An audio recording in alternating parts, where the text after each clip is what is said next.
Hi, Assalamualaikum and good morning. So today we'll discuss MRSM paper 2, section B and section C. Okay, so ready with your question paper.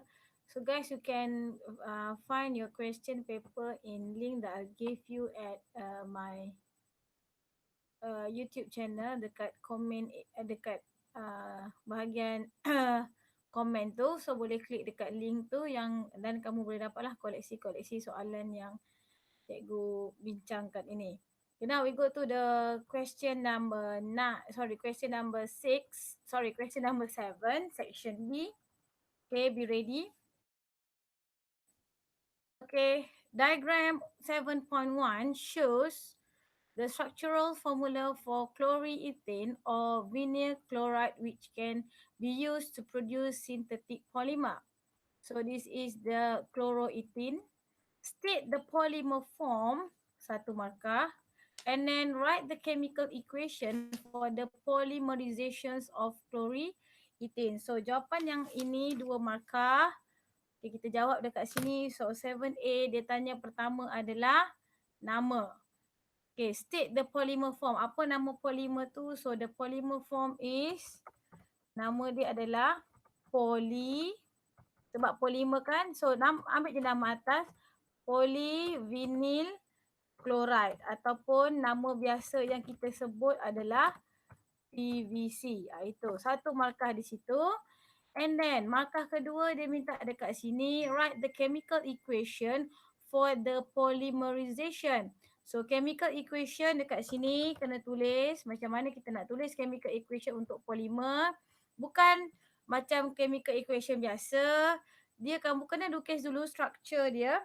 So structure yang original, yang monomer dia adalah ikut je gambar yang dia bagi tadi tu, C.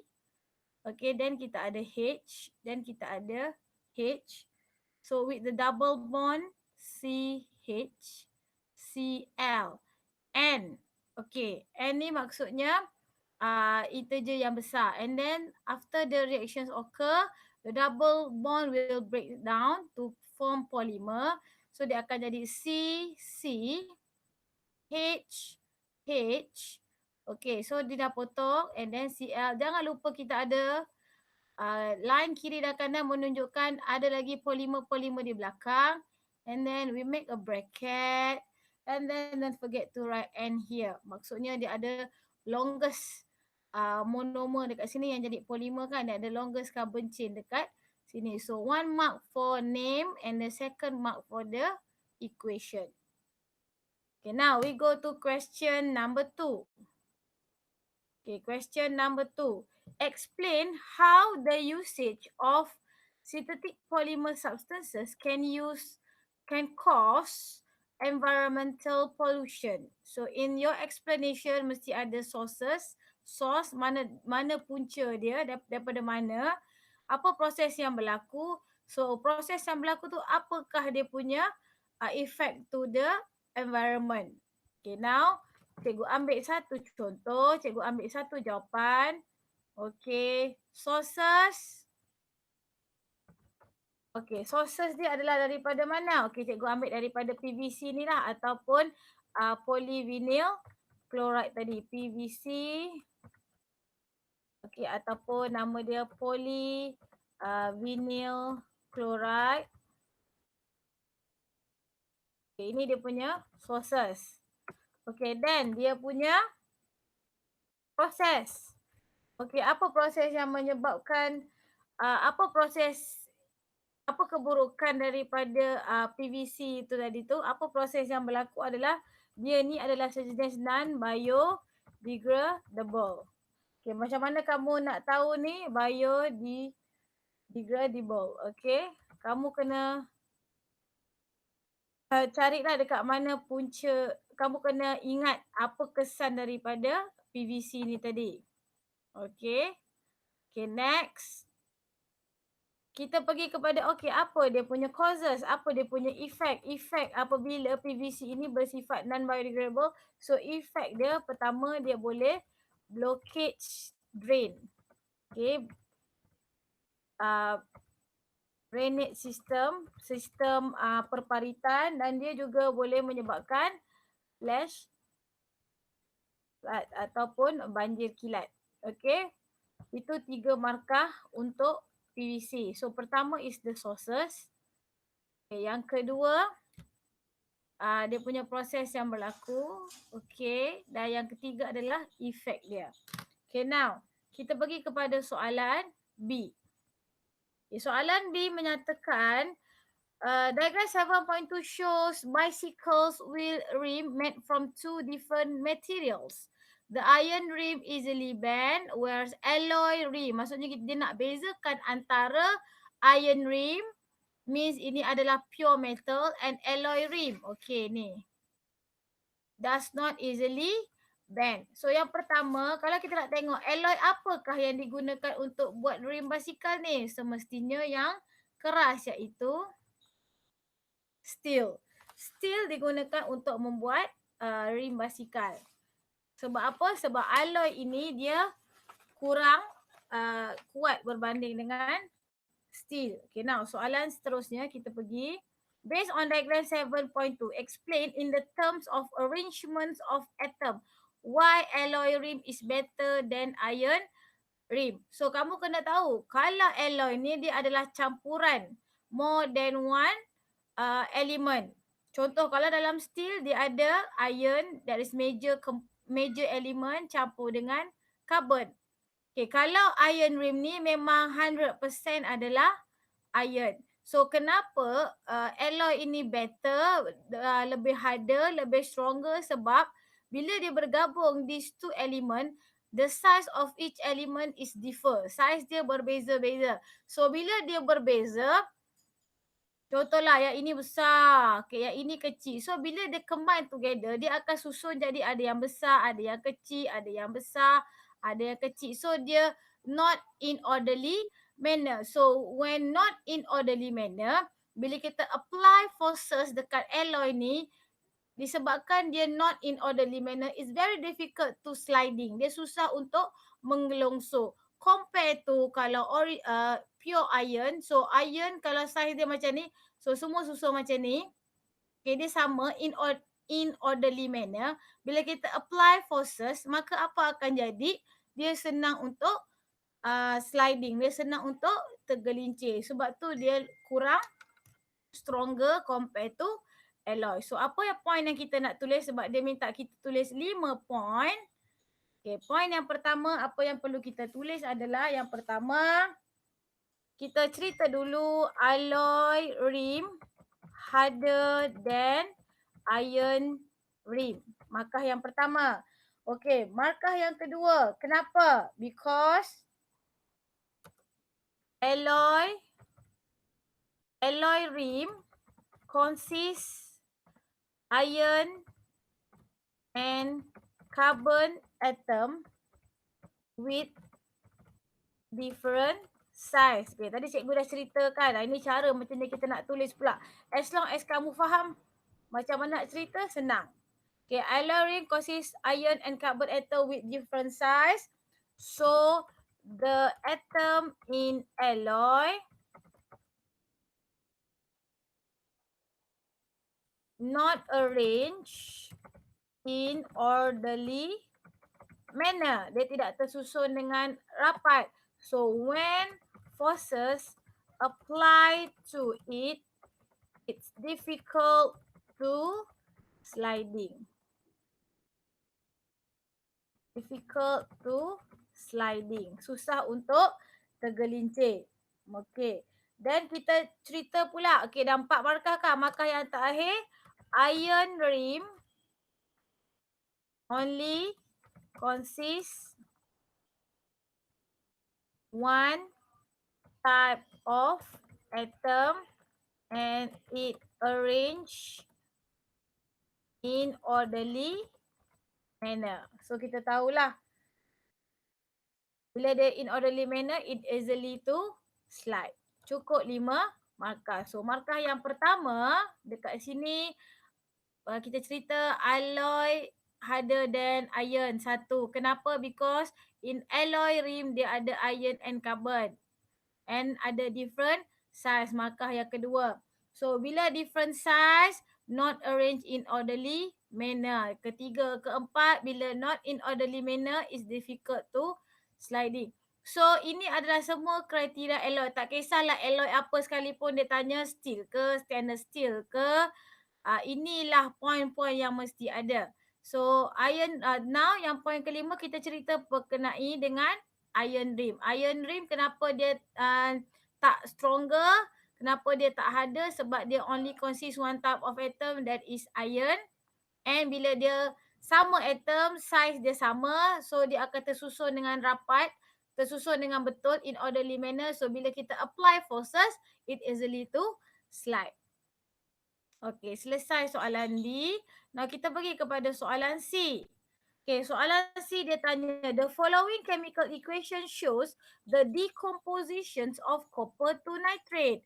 Okay, state the quantitative. Okay, cikgu suka kamu gariskan, bulatkan apa benda yang dia minta. That can be deduced from the equation. Okay, quantitative, quantity. Quantity maksudnya amount. Satu lagi dia akan minta quality. Okay, quality ni apakah bahannya? Okay, kalau quantity, amount. Okay, so just state the quantity information. Kamu akan dapat satu markah dekat sini. Macam mana kamu nak tulis? Senang saja daripada soalan tu. Kamu just deduce saja, baca saja. So 2 mol of copper to nitrate decompose to produce, baca saja, just tulis dalam perkataannya, to produce 2 mol of copper to oxide and 4 mol of nitrogen dioxide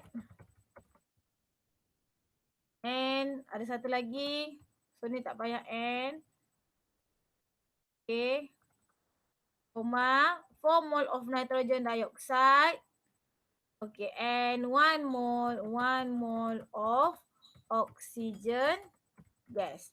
Okay, yang menunjukkan mana dia punya quantity adalah ini. Kalau kamu tengok dia punya soalan, dia akan ternampak ni.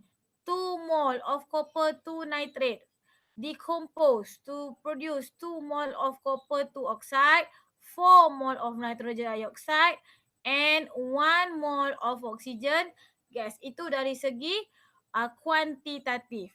Okay, kalau dia minta kualitatif, sambil-sambil tu kita selitkan. Kalau kualitatif macam ni sahaja. Copper to nitrate decompose to produce copper to oxide, nitrogen dioxide and oxygen gas. Itu sahaja. Itu kualitatif. Tak perlu sebut amount dekat depan ni. Itu beza antara kuantiti dengan kualiti. Satu markah di situ. Okay, so ini kamu akan dapat satu markah. Okay, satu markah cikgu tanda. Okay, soalan seterusnya. Okay, from the equation given, calculate the volume of oxygen gas. Okay, kita nak cari volume dekat sini. Okay, volume. Evolve at room condition if 3.2 gram of copper to oxide. 3.2 gram of copper to oxide produced during the heating process. Okay, sambil-sambil tu nak selit. Nak bagi tahu kalau tulis naming ada 4 ion yang wajib kamu tulis oxidation number dia. Dah bagi tahu pertama copper. Copper mesti tulis copper 2. Lagi apa? Iron 2. Lagi iron 3. One more is lead 2. Ini empat ini wajib. Kalau dia tanya nama, melibatkan 4 ion ni wajib tulis the oxidation number. Kalau tidak, walaupun jawapan kamu betul tapi kamu tulis copper oxide, dia akan jadi salah. Kena tulis copper 2 oxide kalau dia minta nama. Okey, itu selingan. Okay, now ini kita sambung semula. Dia minta kita cari volume. Ini dia bagi mass. So kalau soalan macam ni, apa yang kita perlu buat? This one is what we get and this one what we need. Apa yang kita perlu cari, apa yang kita dah dapat. So kita dah dapat mass of copper to oxide. So benda yang pertama adalah kita find mole of CuO. Kita cari berapa mole copper to oxide. Dia bagi 3.2 gram tadi, kita divide by molar mass. So molar mass is 64 plus 16. Tekan kalkulator, kita dapat berapa mole? 0.04 mol. Baru dapat point yang pertama. Okey, dapat dah mol. Okey, lepas dapat mol, kita buat apa? Kita buat ratio. Ratio antara apa? What we get and then what we need. Tengok, this one is what we get and this one what we need. So antara copper to oxide dengan oxygen gas. Okay, now from the equation, daripada equation dekat sini kamu tengok. Copper to oxide 2, oxygen 1. So untuk yang atas kamu tulis berapa mol untuk copper to oxide from the chemical equation? 2, oxygen 1. Okay, now ini daripada equation. So kita dah kira mol ni, kita bawa dekat sini pula. Okay, kalau this one is 0.04, so sini ratio dia 2:1, so this one is 0.02 mol. Okay, bulatkan. Kita dah jumpa. So ini markah seterusnya. Okay, last one, step yang ketiga. Dah dapat mol of oxygen, baru cari volume. Volume oxygen dah belajar. Mol times molar volume. Mana nak dapat molar volume? Ni ada pada soalan. Soalan kata molar volume at room condition is 24 dm³ per mol. Then just time sahaja. You darabkan 0.02 mol, you darab dengan 24. Then apa perlu buat? Just press your calculator, 0.48 dm³. Ingat, unit for volume is dm³, bukan cm³.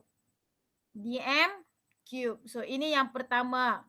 Markah yang pertama, then markah yang kedua, markah yang ketiga untuk calculation. So total 3 markah calculation, 1 markah untuk qualitative interpretation, then you akan dapat markah full 4 marks. Okey, mari kita teruskan soalan yang seterusnya. Okay, diagram 3.7.3 shows the apparatus set up for two experiments to determine the empirical formula for magnesium oxide and copper to oxide. Cikgu rasa soalan empirical formula ni macam boleh keluar je tahun ni sebab kebanyakan kebanyakan trial question, state paper semua tanya empirical formula. Okay, empirical formula first, apa itu definition? The simplest ratio of atom of each element in a compound. Okey, kita tengok antara magnesium oxide dengan copper to oxide. Okey, kalau kamu tengok eksperimen 1 dia direct heat. Dia guna magnesium ribbon. Tapi eksperimen 2 dia guna dry hydrogen copper to oxide. So apa beza kedua-dua ni? Okey, kalau the metal itu more reactive than hydrogen, dia akan guna ini. This one, method ini adalah more reactive than hydrogen. Okay, manakala kalau dia less reactive daripada hydrogen, so dia akan guna method ini. So macam mana kamu nak tahu metal mana reaktif, metal mana yang less reactive? Kita tulis dekat tepi ni reactivity of metal, bukan ECS, reactivity of metal.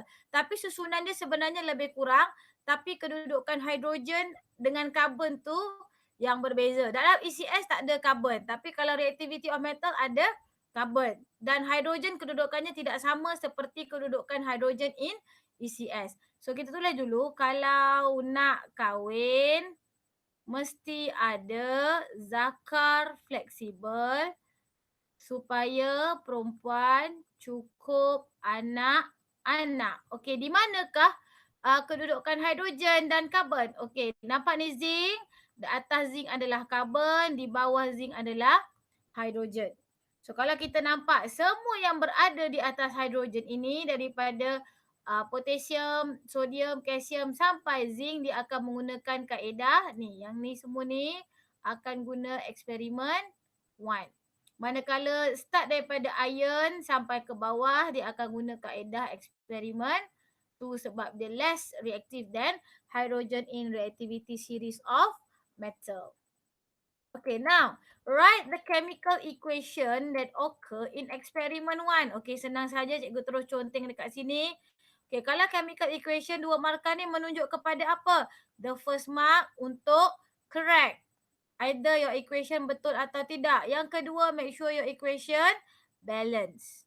Okay, so kita tulis dulu Mg plus oxygen gas and then the product is MgO. Kalau kamu tulis macam ni saja, you can get 1 mark. Tapi bila kita tengok, you kena balance kan. So this one ada 2. You put 2 here. So you have 2 Mg, you put 2 Mg here. Then correct and balance, then you dapat 2 markah. Boleh? Okay, now, kedua. Explain the differences in the method used for determinations of empirical formula for both oxide. 4 markah. So, apa point yang kita nak tulis? Okay, D1 tadi cikgu dah jawab kat sebelah. Okay, kita terus kepada D2. Okay, kenapa ada yang guna direct heat, kenapa ada yang guna oksigen? Yeah, so yang pertama kita tulis sini, magnesium more reactive than hydrogen. Okay. Then it easily react with oxygen. Okay, maksudnya kalau susunan reactivity kalau susunan reactivity series ni maksudnya makin dekat atas dia makin senang react dengan oksigen. So kita tulis sini Mg is more reactive than hydrogen. Then it easily react with oxygen to form what? To form magnesium oxide. Okay, next. Itu point yang pertama. Point yang kedua. Point yang ketiga kita cerita pasal copper pula. Okay. Copper less reactive than hydrogen. So, hydrogen will reduce copper from copper to oxide to produce copper metal. Okey, mari kita tengok markah yang pertama dapat dekat mana. Pertama, Mg more reactive than hydrogen.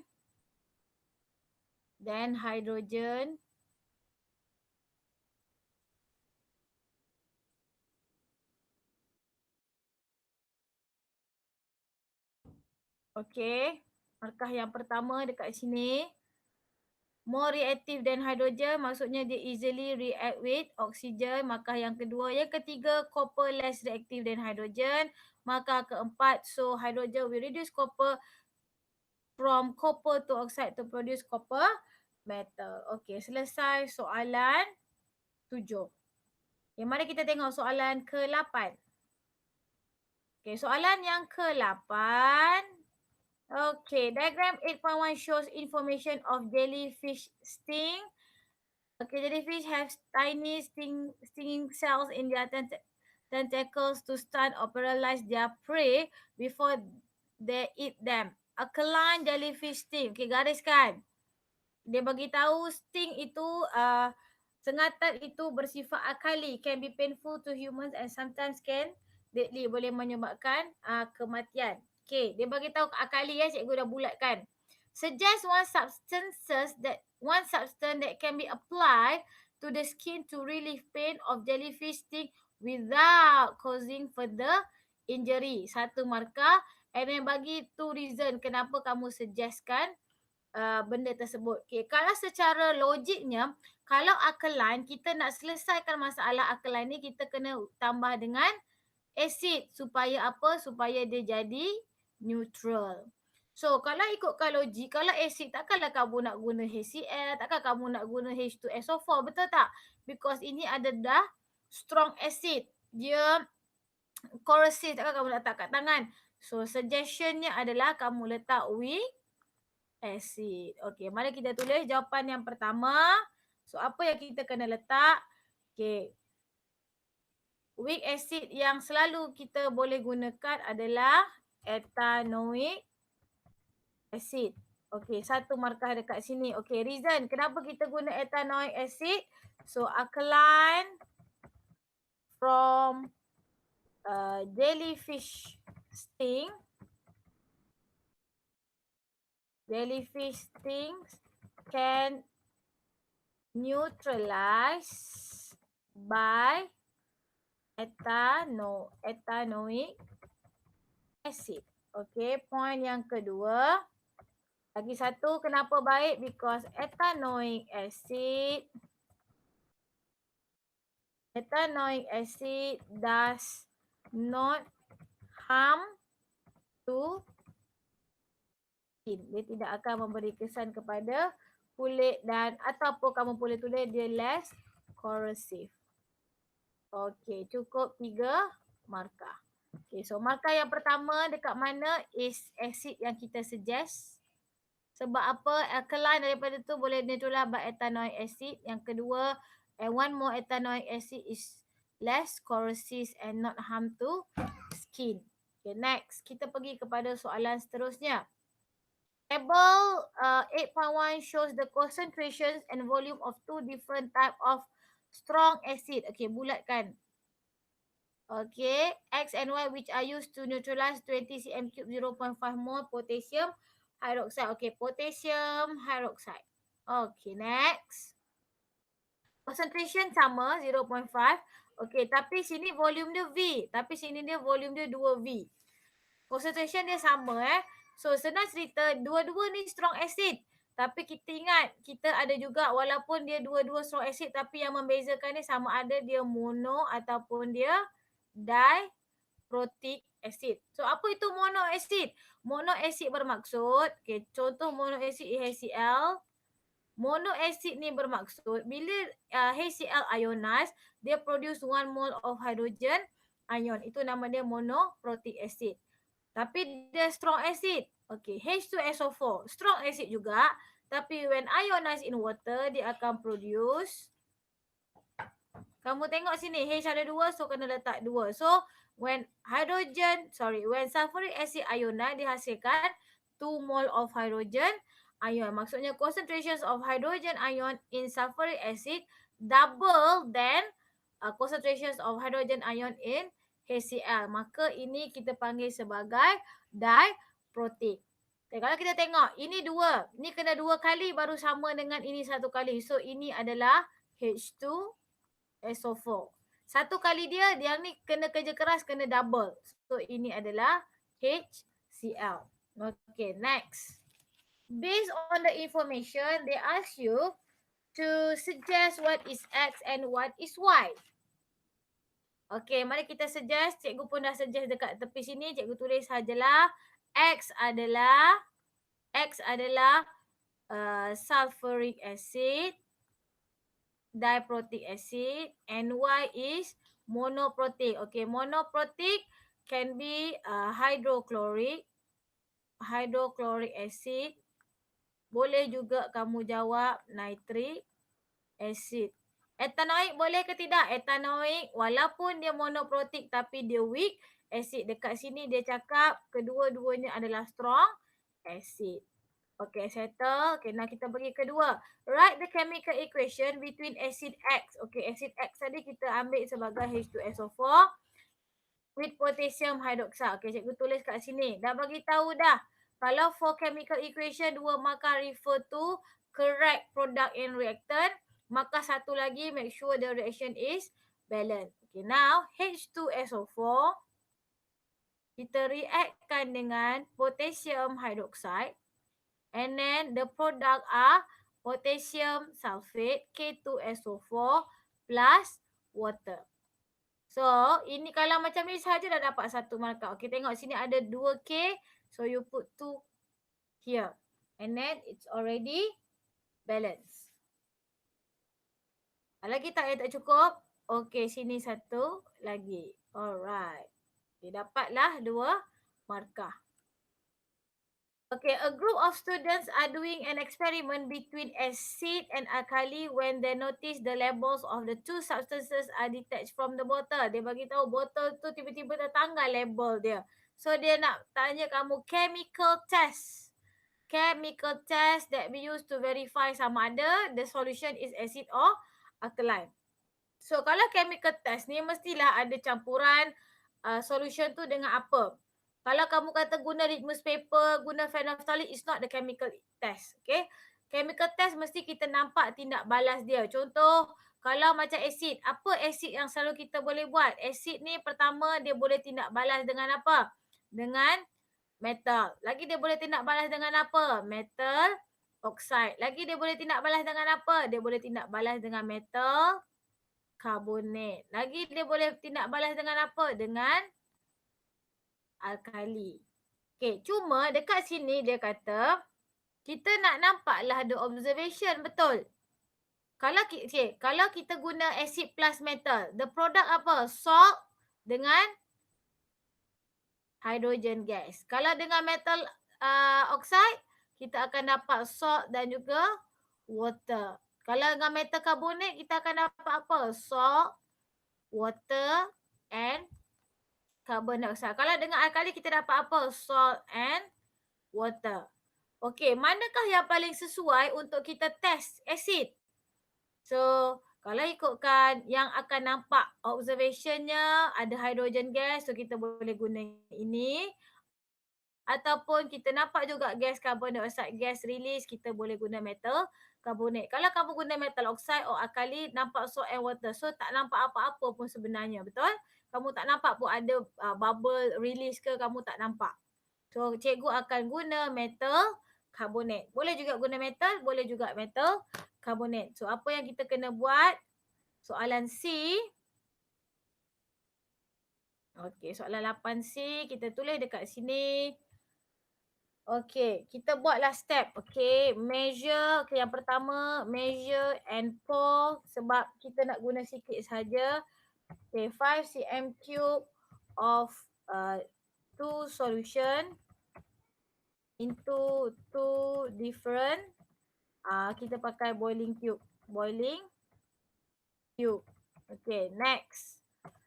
Apa lagi kita nak buat? And then kita add 1 spatula of, okay, cikgu guna metal carbonate. I use calcium carbonate. Add 1 spatula of calcium carbonate into two different test tube. Okay, next. Apa yang kamu nampak? Okay, if the solution is acid, maka what happen? The bubble, the colorless gas bubble, okay, the colorless gas bubble release. Okay, itu kalau acid. Okay, but if the solution is alkali, no reactions occur. Right. So, 4 markah dekat sini. Okay, measure and pour. Dua solution tu itu different boiling tube. 1 markah. Sorry, ini adalah boiling tube. Okay, 2. Colorless gas bubble. Colorless gas bubble ni apa? Ini adalah carbon dioxide. Okay, dan ini markah yang keempat. Okay, next. Okay, next kita pergi kepada soalan seterusnya. 4 markah tadi dah selesai. Okay. Okay, now.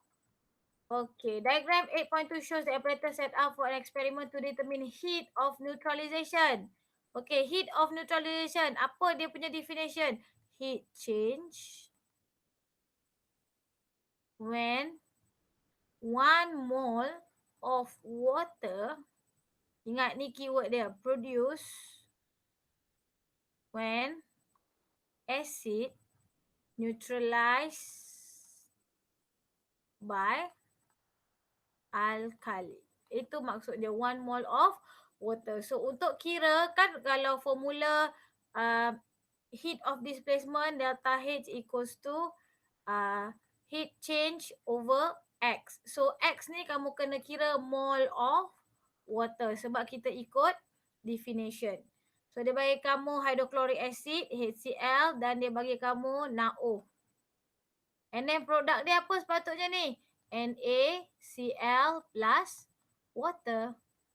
Okay. Kalau ikutkan reaction ni, kalau neutralization dia adalah exothermic. Dia akan release heat. Okay, soalan kita tengok. Initial temperature of HCl, initial temperature of NaO, highest temperature of mixture. Okay, graph 8 shows the temperature measured in a plastic cup containing hydrochloric acid. So, ini adalah hydrochloric acid before and after mixing with sodium hydroxide.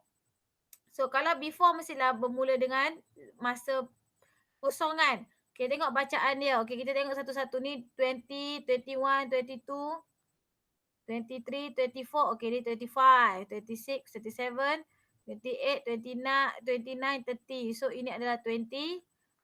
Maksudnya initial dia adalah 29. Tulis. 0.0 degree Celsius. Tapi tak apa saya dah tulis. Tak perlu pun tak apa. Yang penting decimal point dia mesti 1 decimal point. Okay, then highest temperature. The highest temperature kamu tengok dekat minit ke-35 ni puncak paling tinggi is this one 40, 41, 42, 43. Okay, 43.0. So fill up here 43.0 degree Celsius. Okay, soalan pertama. Okay, what is temperature of X and what is the temperature of Y? Okay, mari kita tengok soalan D2. D1 dah. Okay, D1 berapakah nilai X? Okay, dia minta kita nyatakan berapakah X. Berapa temperature X tadi? 29.0 degree Celsius.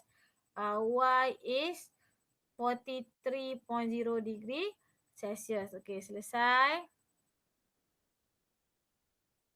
Okay, now kita pergi kepada soalan seterusnya.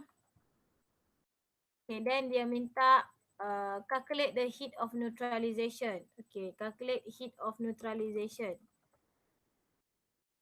Okay, kita guna formula. Tadi cikgu dah tunjukkan formula apa yang kita kena guna. Kita kena guna delta H equals to H over X. So H ni apa formula dia? H equals to MC theta. So X ni apa? X ni adalah mole. Mole apa? Mole of water.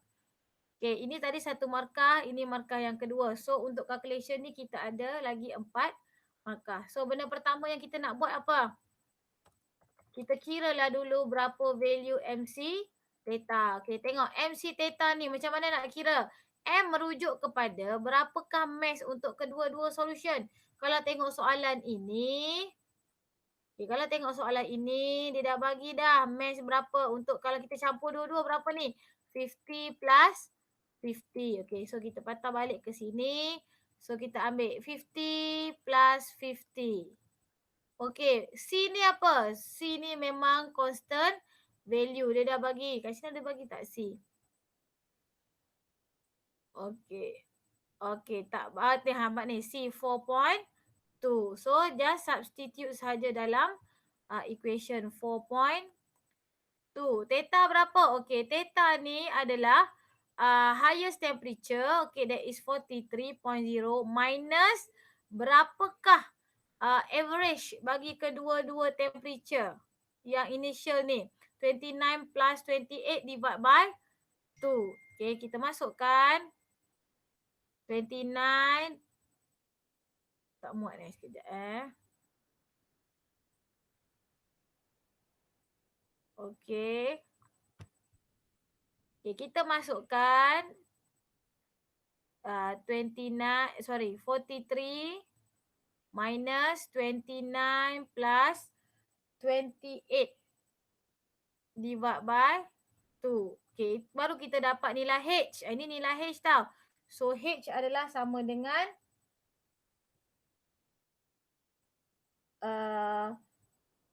H sama dengan sekejap Okay, so ni biar dulu. Cikgu tak tekan kalkulator. Okay, kita kira X. Nanti kita substitute. Okay, sorry. Okay, lepas tu kita kira berapa nilai X ni. Kira nak cari mol. So, first kita boleh ambil mana-mana mol. Yang ni kita hold dulu Kita ambil mana-mana mol. Memandangkan kalau tengok kat equation dia, HCl campur NaO, dia punya produk NaCl plus H2O. Okay, plus H2O kan. So, ikutkan sama je. Semua satu-satu. So, cikgu nak ambil HCl untuk compare dengan water. Okay, now kita kira berapa mol HCl. Mol HCl guna formula N equals to mv over 1000. Okay, sama dengan M adalah tadi 50. Okay, V adalah 50 ni adalah volume. 2 ni adalah molarity divide by 1000. So, tekan kalkulator akan dapat 0.1 mol. Ini mol untuk HCl. So, kita buat ratio antara HCl dengan H2O. From equation ni, 1, 1. Betul? Okay, 1, 1. So, 1, 1. Daripada mol, 0.1. So, this one also 0.1 mol. Bulatkan. So, 0.1 mol ni kita masukkan dalam ni. Okay, kita masukkan dalam equation tadi. Okay, kita masukkan dalam equation tadi. Okay. Kita tulis balik, tak apa. Kita tulis balik. Delta H sama dengan MC theta over X. MC theta ni merujuk kepada nilai H tadi yang kat atas cikgu dah buat. So, kita masukkan balik 50 plus 50 times 4.2. So, theta ni tadi adalah berapa? 43 minus 29.0 plus 28.0 divide by 2. Ini baru MC theta. Then, kita divide by berapa nilai X tadi? Kita dah ambil 0.1 mol. Then, tekan-tekan kalkulator. Kamu akan dapat dalam unit joule per mol 60,900 joule per mol. Ingat, untuk delta H unit dia joule per mol. Kalau H sahaja adalah joule. Ataupun kamu boleh convert kepada kilojoule, 60.9 kilojoule per mol. Dapatlah 6 markah. 4 markah untuk calculation, 2 markah untuk ke atas ni. Okey, markah dia dapat dekat mana? Yang pertama, untuk kamu kira berapa mol HCl, 1 markah. Kat atas tu dah 2 kan? Okey, ni markah yang ketiga. Markah yang keempat, ratio. Markah yang kelima, substitute. Markah yang keenam adalah answer. Okay, now kita pergi soalan seterusnya. Okay, settle. Okay. Predict the heat of neutralization if acid use is replaced with ethanoic acid. Okay, bila kita guna ethanoic acid, dia minta kita predict berapakah heat of neutralization. Kalau tadi kita guna HCl, dia akan dapat 60.9 kilojoule per mol. So kalau ini, kalau ethanoic memandangkan dia adalah weak acid, so kita predict dia mesti below daripada 90.6. So tulis sini, kalau paper tu boleh tulis macam ni, lower than 90.6 kilojoule per mol. Kalau untuk paper 2 tak ada masalah kalau kamu tulis lower ke higher. Kalau paper 3, kalau predict dia memang kena tulis berapa exact amount. Okay, lower than 60.9 kilojoule per mol. Okay, next. So, dia minta kita tulis reason. Pertama sebab apa? Sebab ethanoic acid is weak acid. Markah yang kedua. So, bila dia weak acid, what happen? Some of the heat release, okay, is absorbed to ionized acid molecule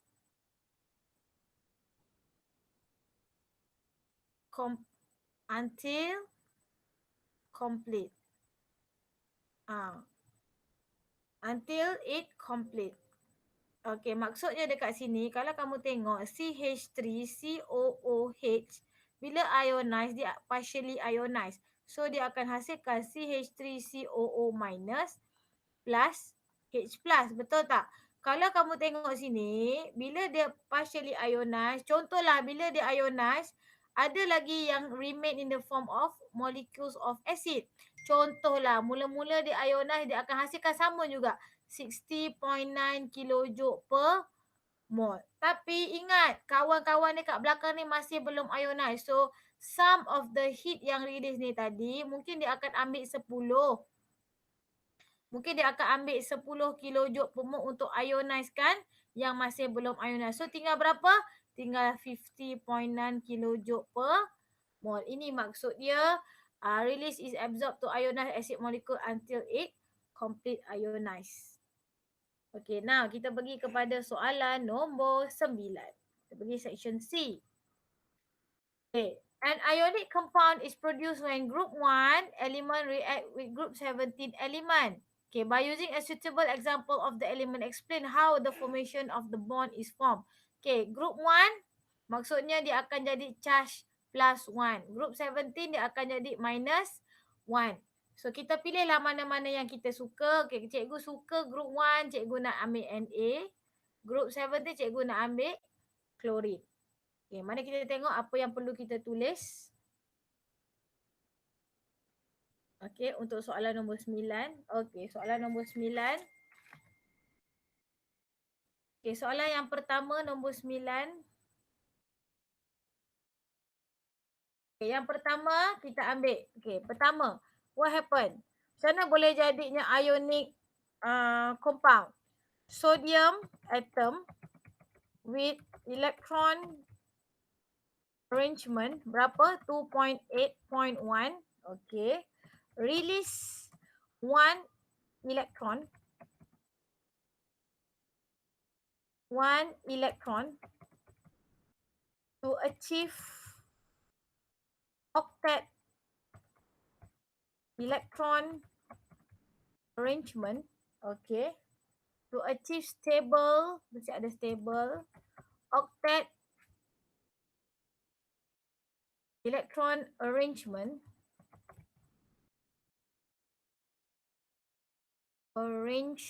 Okay.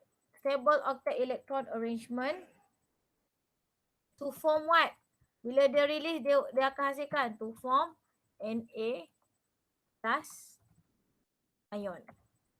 Okay, ini cerita pasal sodium atom. Okay, now kita cerita pasal klorin pula. Okay, chlorine atom with electron arrangement 2.8.7 receive 1 electron from sodium atom tadi tu to achieve stable octet electron arrangement to form chloride. Kalau klorin jadi ion, jadi chloride ion. Okay, so dekat sini kalau ikutkan kamu dah dapat 3 markah. So markah yang keempat, apa lagi? Antara bila dia hasilkan ionic bond, apa yang ada? So, strong electrostatic forces of attraction between Na plus and Cl minus form ionic bond. Okay, kita tengok kat manakah markah-markah yang kita boleh dapat. So yang pertama, sodium atom electron arrangement 2.8.1, satu markah, betul. Release 1 electron to achieve octet electron arrangement, 2 markah. Chlorine atom 2.8.7 receive 1 electron, okay, to achieve stable electron arrangement. Okay, so strong electrostatic forces of attraction between Na plus dia form ionic bond 4. Markah yang ke-4. Ni 3. Okay, bagaimana rupanya akan terjadi? So, kalau Na, okay, Na plus, dia akan combine dengan Cl minus. Na ni dia so akan jadi NaCl. Na arrangement dia 2.8.1. Dia tak stable, yang ni tak stable kan, dia akan buang. Buang 2.8.7 kan? Okey, 2.8.7 ni, okey, 2.8.7 ni elektron ni akan masuk ke sini. So dia akan jadi 2.8.8 stable. So ni akan jadi 2.8, ini adalah Na plus stable, ini adalah Cl minus stable. Okay, now kita pergi kepada soalan B. Okay, bagi reaction 1 and reaction 2. Based on the chemical equation in diagram 1. Kalau kamu tengok Y plus copper to sulfate, Y sulfate and copper. So reaction 1 ni kalau kita tengok dia adalah metal displacement. Apa maksud metal displacement? More reactive metal can displace metal ion from its solution. Contohnya Y ni dia boleh displace copper. So maksudnya Y ni mesti more electropositive, bukan reactive, sorry. Y is more electropositive than Cu. Sebab tu dia boleh displace. Ini metal displacement. Kalau kita tengok reaction 2 ni apa ni? Soluble salt, insoluble salt, and ni soluble salt. So ini adalah double decomposition.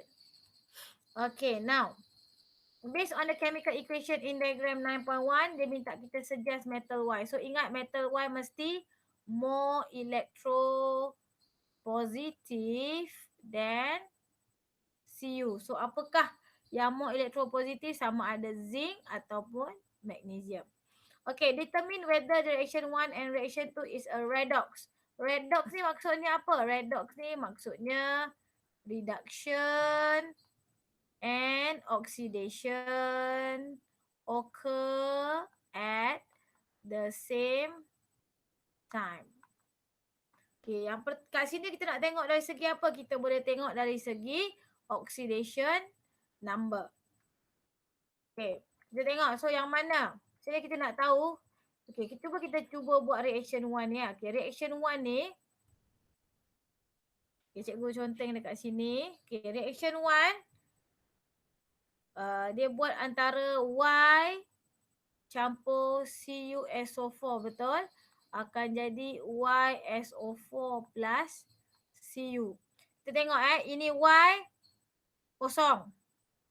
Okey, sini Y dia akan jadi berapa ni? Kalau kita nampak dia akan jadi minus 2.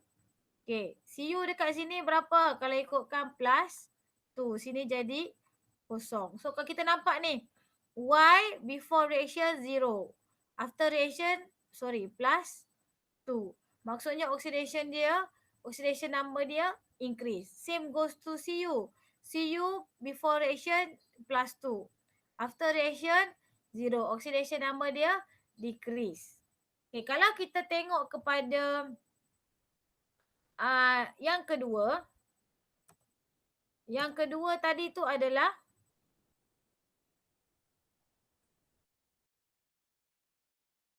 yang kedua tadi tu adalah antara argentum, lead to nitrate. Tak apa, kita conteng dekat sini. Antara lead to nitrate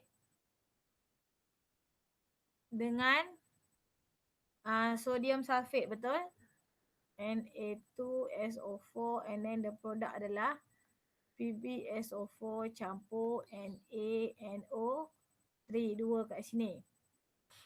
Okey, kita tengok sedikit sebanyak. Okey, PB kalau ikutkan dia punya oxidation number dia plus 2. Okey, sini pun masih lagi plus 2 sebab dia dalam bentuk ion. Okey, tengok oksigen. Oksigen dekat sini berapa? 3 darab 2, 6. 6. Oxidation number untuk oksigen is negative 2. So, ini adalah negative 12.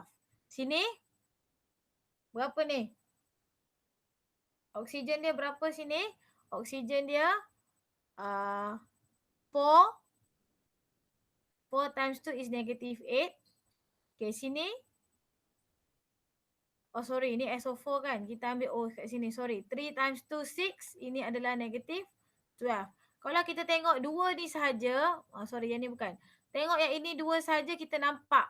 No changes at oxidation number. PB before plus 2, after pun plus 2. Oxygen here negative 12, sini pun negative 12. Okay, Na. Tengok Na. Kita ambil yang ringkas-ringkas. Na plus 1 times 2 is plus 2. Na sini berapa? Plus 1 times 2 plus 2. Masih lagi sama. So, no changes in oxidation number. So, maksudnya dia bukan redox. So, jawapannya adalah yang mana satu adalah redox is reaction 1. Okay, reaction 1 is redox. Reaction markah yang pertama. Okay, kenapa markah yang pertama? Kenapa oxidation number of Y increase from berapa tadi? From 0 to plus 2. Manakala oxidation number of Cu decrease from from plus 2 to 0. Okay, yang ketiga. So, maka yang keempat, okay, reaction 2 is not redox reaction. And last one, because of what? No changes in oxidation number for all elements in the reaction. So, sebab tu dia bukan redox. Okay, selesai. 5 markah.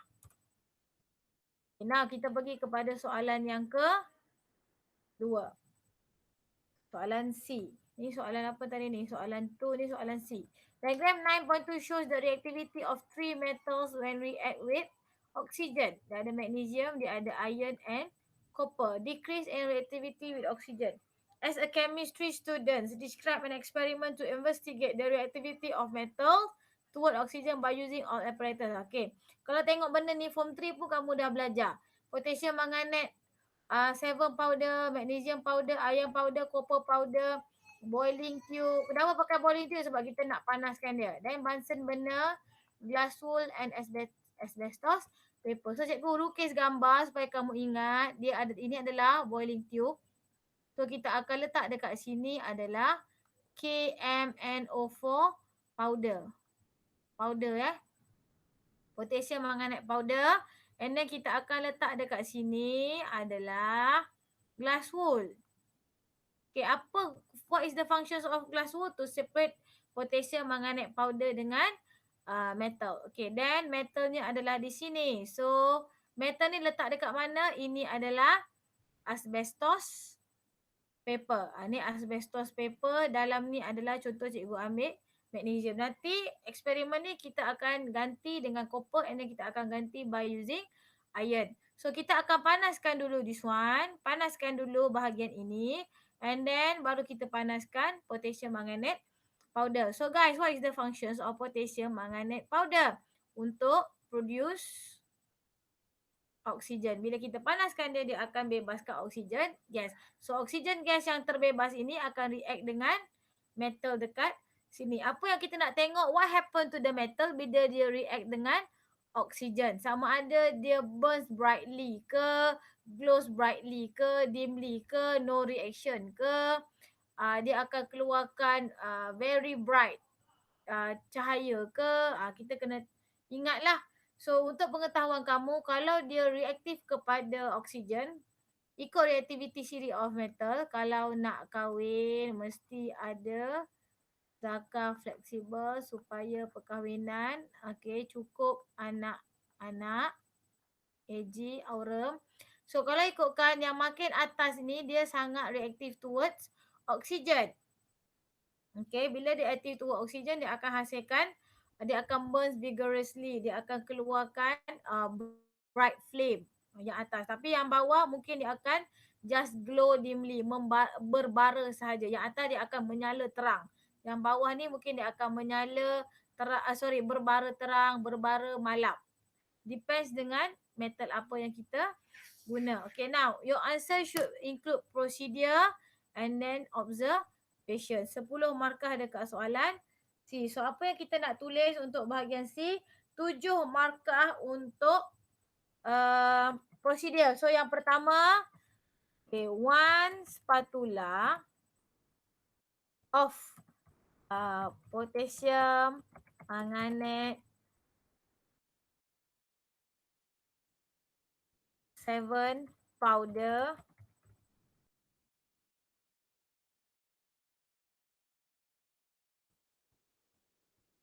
add into boiling tube.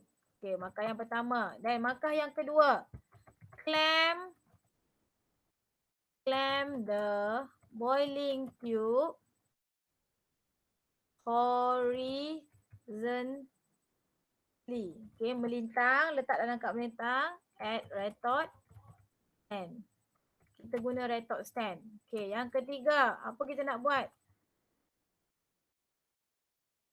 Horizontally. Okay, yang ketiga, dan barulah kita place glass wool. Hati-hati tau, glass wool ni kita kena letak guna penyepit, tak boleh guna tangan. Okay, place glass wool into boiling tube. Okay, nombor 4. Okay, we put kita guna magnesium powder first. Put magnesium powder. Okay, put 1 spatula magnesium powder, magnesium powder.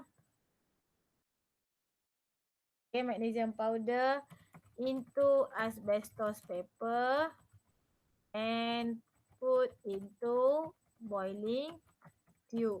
Okay, yang kelima, apa lagi yang kelima? Okay, heat magnesium powder gently. Strongly. Kita panaskan dia kuat-kuat. Okay, nombor 6. Lepas kita heatkan dia, barulah kita heat potassium manganate 7 strongly juga. So kita kena pakai dua masa benda. Okay, 7 record observation. Kita tengok apa observation dia. And last one, repeat step 1 until 7 by using copper and iron powder. Okay, 7 markah dekat sini. Okay, then dia minta kita tulis apa observation dia kan. Okay, so ini 7 markah. Ni semua 7 ni, 7 markah. Total 10. Okay, observation buat dalam bentuk jadual. Kita buat je kita guna metal apa and then observation. Kena tulis lah apa observation dia. Observation. So metal yang pertama kita guna Mg kan. So Mg apa? Dia akan burns vigorously. Okay, dia akan menyala dengan bright flame, with bright flame.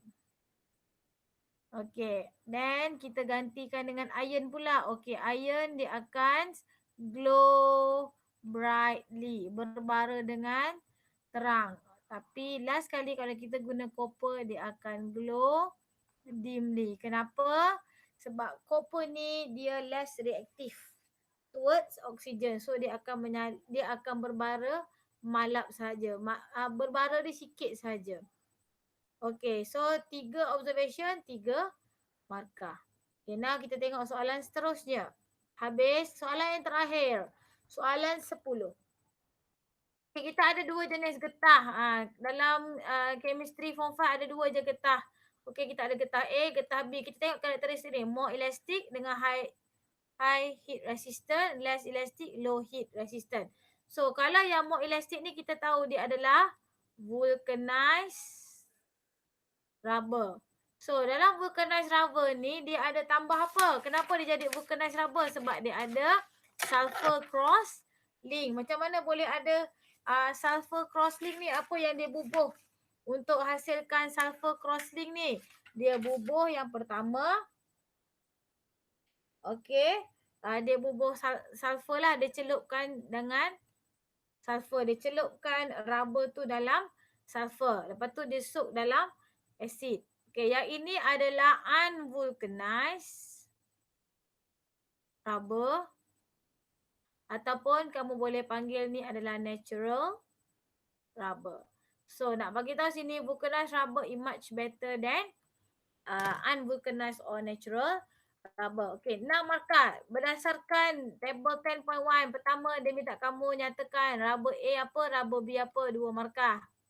And then compare A dengan B dari segi elasticity 2, heat resistant 2. Dia minta kamu explain the difference. Tak payah cakap, tak payah sebut dia punya difference sebab kat atas dah ada. Kamu kena bagi reason. Okay, kenapa dia macam ni? Kenapa vulcanized more elastic? Kenapa vulcanized the heat resistant? So, kena cerita pasal itu. Soalan nombor 10. A. Okey, 10A.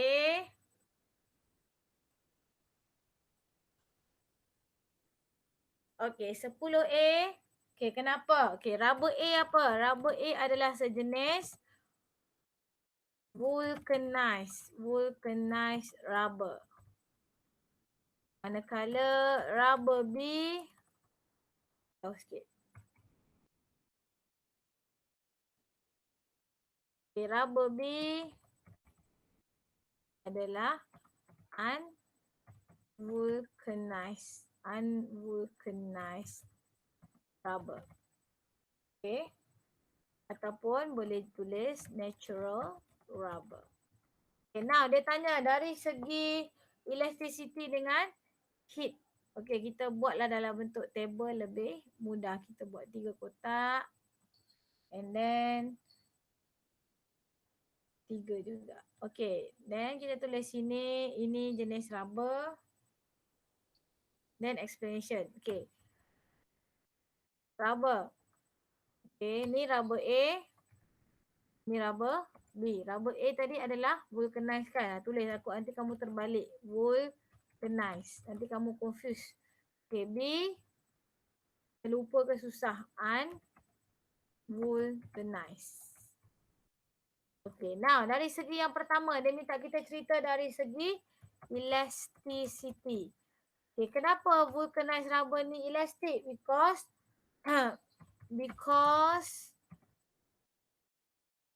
sekejap, tulis sini. Vulcanized rubber more elastic. Sebab apa? Sebab because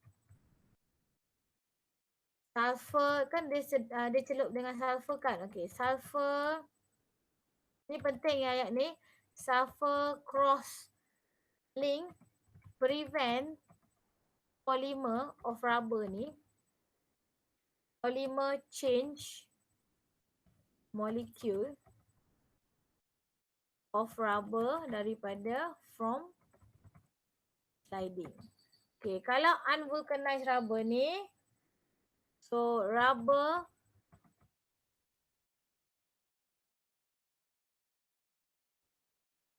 polymer change of rubber easily sliding.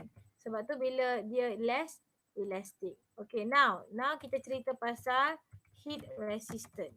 Okay, kenapa vulcanized resistance to heat? Because sama juga ayat dia tak jauh pergi mana pun. Because it contain sulfur cross link.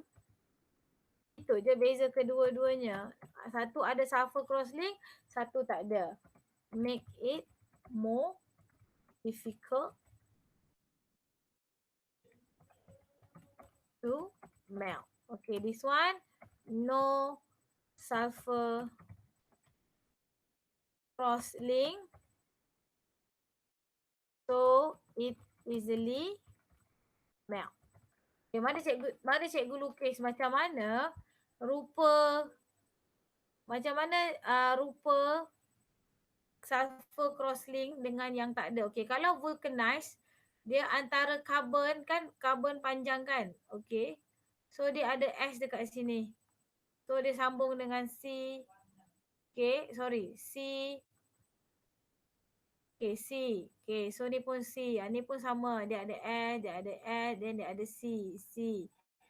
So ini vulcanized. Kalau yang unvulcanized dia C sahaja. Okey, dia double bond, dia C panjang. Dia tak ada lah kan, dia tak ada uh, S. Dia tak ada sulfur tu tadi. Okay.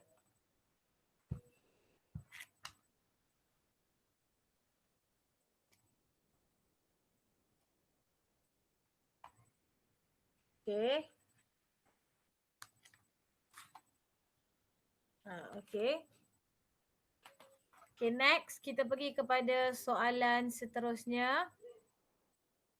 Okay, head resistance dah dapat 6 markah. Okay, now table 2 shows the properties of non-hydrocarbon. Okay, non-hydrocarbon bermaksud dia terdiri daripada sama ada non-hydrocarbon ni dia ada selain daripada hidrogen dengan karbon. So dia akan maybe adalah alkohol atau karboksilik asid ataupun ester. Hidrokarbon, kalau hidrokarbon maksudnya dia hanya ada H dengan C sahaja. Okay, C dengan H sahaja. Ini adalah sama ada alkin ataupun alkane. Alkane is saturated. Saturated maksudnya dia satu. Saturated satu, dia single bond. Alkene is unsaturated. Okay, mari kita tengok. Sebab dia kata non hydrocarbon, so ni pilihan dia. Cannot conduct electricity in aqueous. Do not react with magnesium. Burn with blue flame. Kita tahu dah kalau burn with blue flame ni adalah alkohol sebab dia complete combustion. Dia juga tak react dengan magnesium. Okay, this one can conduct electric sebab apa? Dia adalah karboksilik acid. So ini adalah alkohol. Satu lagi, dia boleh react dengan magnesium to produce hydrogen gas. Kan kita dah belajar kalau acid react dengan metal, dia akan hasilkan salt and hydrogen gas and non-combustible. Okay. Suggest compound P and Q. Suggest compound P and Q. Dia tanya apa itu compound P and compound Q. Tengok sini ada lagi point dia kata compound P and Q have less than 4 carbon. So untuk kamu suggest ni kamu kena letak yang kurang daripada 4 karbon. So kalau P alkohol cikgu nak suggest ethanol sebab dia ada 2 karbon saja. And Q kita pakai ethanoic acid. So, sebab soalan selalunya dia takkan tanyalah karbon 6, karbon 8 lah. Selalu dia akan tanya 4 dan ke atas. 4 teratas tu lah. Okay, state the general formula. Okay. And functional group for P and Q. Okay, kita buat jadual. Okay. 2 markah. Okay, kita buat compound. Okay, kita ambil compound P versus compound Q. Okay, compound PQ yang pertama dia minta kita cakap general formula. So, untuk P tadi dah tulis dah alkohol kan? Q adalah karboksilik acid. So, general formula adalah CnH2n plus 1 OH. Yang ini CnH2n plus 1 COOH. Itu general formula. Okay, then dia minta kita tanya adalah functional group. Okay, kalau alkohol is hydroxyl. Karboksilik acid nama pun karboksilik karboksil. Okay, selesai dua ni. Okay, next. Diagram 10 shows the reaction between compound P and compound Q to produce compound Z. Compound P tadi adalah ethanol. Compound Q adalah ethanoic acid. Okay, nice smelling. Tahu dah, found in fruit. So ini mestilah ester. So nama dia apa bila kita gabung? Ethyl daripada nama alkohol, ethanoate. Ethyl ethanoate nama ester. Okay, apa lagi satu lagi produk selain daripada ester kita akan hasilkan water. Okay, untuk soalan ini dia minta 10 markah. Dia minta kamu nyatakan material. Material je lah, apparatus tak payah. Procedure, ni satu. Observation, satu. Chemical equation, dua. Nama, satu. Okay, kita buat satu-satu lah. Okay, pertama kita buat dulu material. Soalan last. Soalan nombor 3. Okay, soalan nombor 3 kat sini. Okay. Okay, now kita tulis apakah material yang kita gunakan. Mesti pertama mesti kita kena guna ethanol kan. Ingat kena pakai pure ethanol. 5 cm cube pure ethanol. Untuk buat ester mesti pakai pure ya. Wajib ada perkataan pure. Okay, kita kena pakai juga pure 5 cm cube pure ethanoic acid. Dan kita kena letak concentrated of sulfuric acid. Okay, material selesai. Okay, now procedure. Okay, procedure yang pertama apa kita nak bubuh? Okay, kita bubuh dulu measure and pour 5 cm cube pure ethanol into boiling tube. Kena guna boiling tube sebab kita nak panaskan. Okay, yang kedua add 5 cm cube of pure ethanoic acid into the boiling tube. Okay, yang ketiga. Lepas tu kita add few drops of concentrated sulfuric acid. Okay, kita letak concentrated sulfuric acid. Lepas tu apa kita buat? Memandangkan dua-dua bahan yang kita guna adalah pure, kita kena heat the mixture gently. Okay, panaskan secara perlahan-lahan, gently or carefully for few minutes. And then apa kita nak tengok? Apa yang kita nak observe? Macam mana kita nak observe? Kita pour dia dalam water. Okay, pour the product into the beaker that contain water. Kalau kita ikutkan, bila kita letak ester tadi tu dalam air, dia akan jadi dua layer because ester dia tak soluble in water sebab dia pakai characteristics of apa? Of covalent compound. So cikgu lukislah gambar sikit macam mana. Okey, satu, dua. Okey, satu ethanol. Ni ethanol. Ni ethanoic acid. So kita campurkan dia, lepas tu kita letakkan concentrated H2SO4 dan kita panaskan perlahan-lahan. Dia akan hasilkan satu bau lah. Kalau ester kita dah memang tahu dah, ester mesti dia akan hasilkan sweet smell. Okey, hampir habis. Kita pergi kepada observation. Observation, apa yang kita nampak? Two layer, a layer form. A layer form on the surface of water. Maksudnya yang form tu adalah ester lah. Okay, then chemical equation. Chemical equation. Okay, chemical equation antara ethanol dengan ethanoic acid.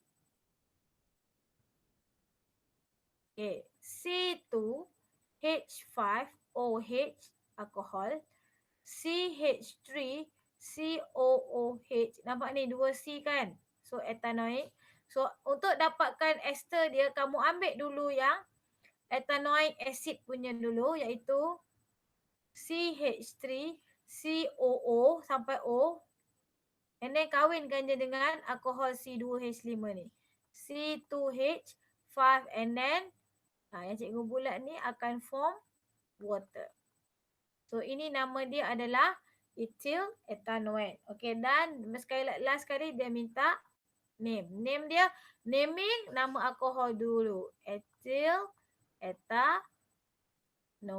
Kalau naming nama alkohol dulu depan. Tapi kalau lukis structure ke, lukis equation ke, ethanoic acid dahulu. Okey, cikgu rasa sudah habislah soalan kita pada hari ini. Sudah selesai.